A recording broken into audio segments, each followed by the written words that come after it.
145 BPM, clean in practice, then the song starts and it falls apart. So you watch your footage, you look for what's wrong, and then, well, it looks fine. That is the problem. Whatever is holding you back doesn't feel like a problem, it just feels like you. And you're not necessarily lazy or not putting in enough effort, you just don't know what you're looking for and you cannot see it. And so by the end of this video, you'll know why and how to actually see it. You know how you can't smell your own house? Walk in from outside and for a second, there's a smell and then it's gone. Not because all of a sudden that smell disappeared and it just stopped. Your nose stops flagging anything that doesn't change. And anyone walking in fresh breathes in and they smell it instantly because it's new to them. Now your foot does the same thing. One part stops pulling its weight, so something else quietly picks up the slack. It happens slow, one practice session at a time until it's just how you play. Once it's constant, your body stops flagging it as different from normal. That's why listen to your body doesn't work here. Your body already stopped noticing. Think about a pogo stick, all right? You push down and it springs right back up. It's pretty fast, there's no pause, and that's what makes it work. And so if you hold that same pogo stick down at the bottom, even just a little bit, that bounce dissipates and it's gone. Your ankle's the same way, down, then right back up fast. When that fast snap back up stops happening, when the ankle locks up instead, there's no bounce left. So your body does the only thing it can. It just grabs the whole leg and the hip and it hauls it back up by hand. I wouldn't consider that a weakness necessarily. That's your body finding a workaround. Now imagine the spring is completely dead. You can still bounce a pogo stick with a dead spring, right? You just have to muscle it up and down yourself every single time. If somebody were to stand 10 feet away, it might look kind of similar, right? And so up close, it's a completely different thing. One bounces on its own and then the other one's all you. And that's the difference between an ankle that's still working and then one that's being hauled around by your hip. And it's the second one that feels like you're trying hard.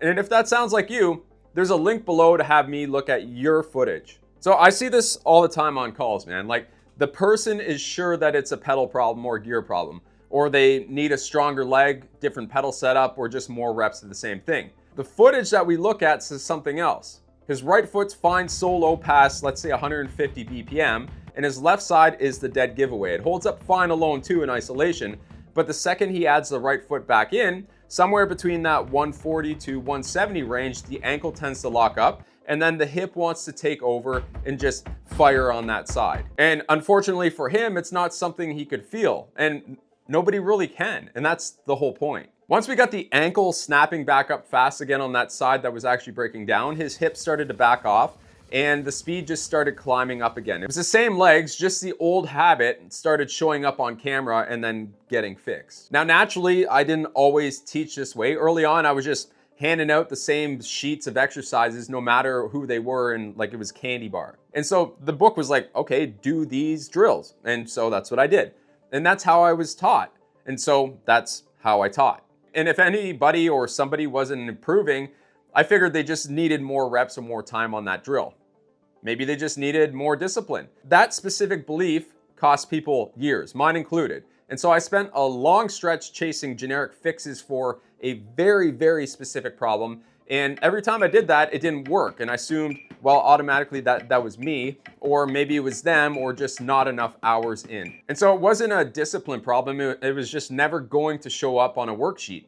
It only really shows up on a camera of your own footwork and if somebody else is actually knowing what to look for as they watch for it. And so if you've been stuck in that same rut or same tempo for, let's say, a year or two even, you start wondering if you're just one of the ones who top out there.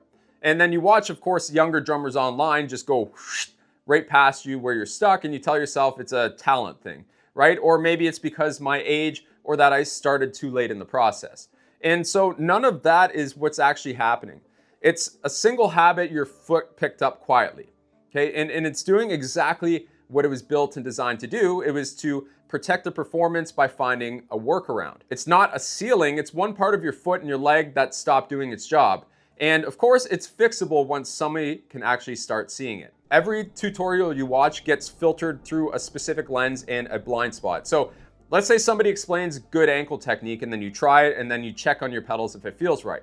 But then of course your right is already calibrated to the wrong pattern. So you end up doing the new advice the same old broken way. And that's why drummers can scroll through YouTube and Instagram, watch 5 different technique videos and still play the same way. It was never a knowledge problem, like you don't have to download more things. It's just not being able to spot something you cannot feel in your own playing. So here's why the camera test isn't the whole fix. And here's an easy one for you. So I want you to film like a side profile of your foot straight on. You're gonna play a slow tempo, just single strokes, 8th notes or 16th notes. I want you to watch the ankle. Is it snapping back fast, or is the upper leg doing some of the lifting? And so that test shows you the problem. It doesn't necessarily fix it. And of course, you can't think your way into a faster reflex, and telling yourself to use more ankle is like telling yourself to blink faster. It doesn't work like that. And so the real fix here is setting the ankle up so it has no choice but to do it right, so it just happens without you consciously thinking about it, and not just trying harder at trying to do it, and just taking away the option that doesn't allow it to mess up. Here's the whole 30,000 foot overview. Your ankle's supposed to snap down and back up, right? There's got to be fast. There can't be a little hesitation or pause between it. And when that specific cycle breaks, your hip grabs the leg and does that by hand instead. And it feels like an effort in the right place, even though it's the wrong muscle doing the job. A camera shows you that. It doesn't necessarily fix it. You can't think your way into a faster ankle. It has to be retrained. And even once somebody sees it, most still cannot fix it alone, not because they don't get it now, but there's a whole different problem underneath, and it has nothing to do with your ankle. And I'll get into that in the next video up here.